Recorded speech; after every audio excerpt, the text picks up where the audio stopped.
What's good, y'all? Welcome to an episode of Buzz Boys, and we have breaking news. PJ Washington has finally signed his deal. 3 years, $48 million to return to the Charlotte Hornets. This is big. This is what we've been waiting for. Regardless of what you think about PJ, he is an important part, I feel like, to this team. And still a valuable member of this young core, coming off the best season of his career this past year. You don't want to let somebody 24 years old, coming off 16 points, 5 rebounds, a good defender that can switch a lot of positions, shoot the three. You don't want to let somebody like that, walk or be on a 1-year qualifying offer. That's not what you want. $16 million per year, I feel like, is the perfect number. It's the number that I've been saying this entire time. That $16 million range, I just feel like it was perfect. I feel like it was fair. 18 million for me would have been my high end, but anywhere between that like 15 to 18 range, I feel like it's pretty good. I don't think he was $20 million a year player last offseason when he asked for it. Even after this year, he had a good season, but I still didn't view him as a $20 million a year player. And it seems like nobody else in the NBA did either, because he never received an offer from another team in that range or at all. He never received another offer at all. So I do think $16 million a year is fair compensation. At the end of the day, he probably will be back coming off the bench now that Miles is back. And, we could play with the lineups a little bit. You never know. But I do think he will be a backup at least this year. But the thing is, Miles is on a 1-year qualifying offer. So with that, that means that, next year, if Miles decides to walk, he's not going to be a restricted free agent. He can choose any team he wants. So if Miles leaves, then boom. Okay, we still have PJ. We know he can be a capable starter. So it's still important to keep PJ around, unless you're ready to hand the keys to somebody like JT Thor, which, I'm not ready to do.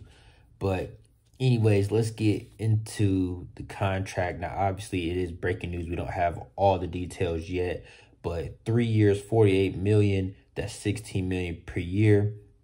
There's no reported options, so no player options, no team options. It's just 3 years, $48 million, period. And it's really $15.5 million flat, and he has $500K in bonuses every year that he can reach through his play. So, it might end up being less than $48 million. I don't know how achievable these play bonuses are. If they're based off his numbers from last year, I mean, if he's coming off the bench, he might not reach those bonuses and get that extra $500,000. So it might just be 15.5 a year. I don't know how hard or easy those play-in bonuses are gonna be for him. That's not reported yet. But yeah, the main thing, 3 years, $48 million. He's locked in. And I think this was a big deal, man, because with the Miles thing, okay, I'm not surprised that he did what he did. He bet on himself, and I'm not surprised with what the team did by saying, hey, prove yourself to us, 1-year deal. Let's make sure you're still the same player before we give you a long-term deal. I have no problem with how that went, to be honest. I really don't. But with PJ, you don't want two guys on the qualifying offer. That would have been a failed offseason in my opinion. We only had 2 restricted free agents to really worry about. Miles, PJ. If we didn't get a deal done with either one of them going into next year, that would have been bad. That would have been bad. So, we extended LaMelo. Don't have to worry about that. Lock up PJ for the next 3 years. Don't have to worry about that. And now, okay, boom, all you have to worry about is Miles next season. That's cool. That's fine. And then Gordon Hayward's expiring this year. Like, everything can be good. Man, yeah, I'm really happy. And also he had to sign the qualifying offer by October 1st. So he had about a month left to kind of keep drawing this out before a decision had to be made ultimately. And he decided to go with the guaranteed money, which I feel like was the best option because he was never going to get the 20 million that he wanted. It never was happening. If he didn't get it this year, he wasn't going to get it any year because like chances are his numbers are going to regress next year because he's going to be back on the bench. So it's like if you didn't get it having the best year of your career, you're not getting it. Now, I know you saw Dylan Brooks and all these guys get this crazy money, but, you know, they've been starters on their team for a long time. And, you know, Dylan Brooks has averaged 18, 19 points before. PJ's never even done that. 16, this was the best year of his career. So it is what it is. I think this is a fair deal. I'm happy. Y'all comment down below. How do y'all feel about this? Are y'all relieved that it's finally done? That's how I feel. We can exhale. You know, at the end of the day, the new ownership group came in and got this done. They did what they needed to do. So this is their first deal under the new regime. So they got that under their belt now. And like I said, we can exhale because, okay, we finally know pretty much what this team is going to look like going into the season. And I mean, the season will be here before you know it. October will be here before you know it. So it's almost September now. So, you know, it's coming. The season is coming. And I'm just trying to think about, like, is there a way that PJ Washington ends up a long-term starter on this team? It's going to depend on Brandon Miller. Can Brandon Miller play anything outside of the 3? If Brandon Miller can become a 2, like, you know, Paul George, he plays a 2 sometimes. You know what I'm saying? Like, if Brandon Miller can become a 2 sometimes, that can allow Miles to be the 3 and PJ to be the 4. And, you know, that can provide that long-term starting position for him. But Brandon Miller's a rookie. He said naturally right now he feels like a 3.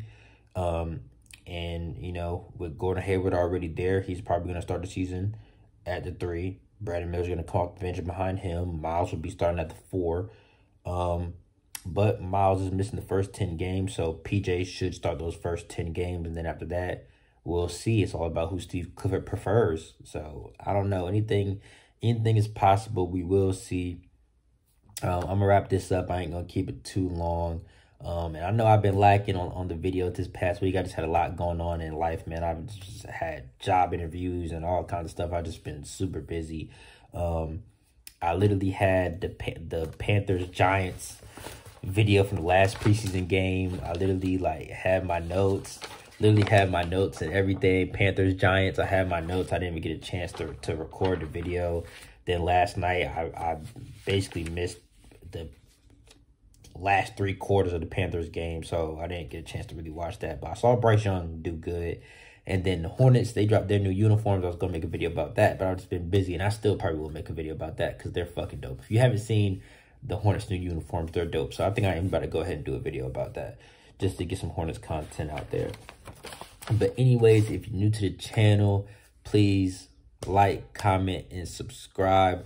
This is a Charlotte Hornets-based channel, but I also make Panthers content as well. And I'm really going to try to focus in on my UNC Tar Heels content because I've been slacking on that. That's really like bid at the bottom. It's Hornets first for real, then Panthers, then it's like Tar Heels down there. So I gotta bounce it out a little bit more. But anyways, thank you for the support.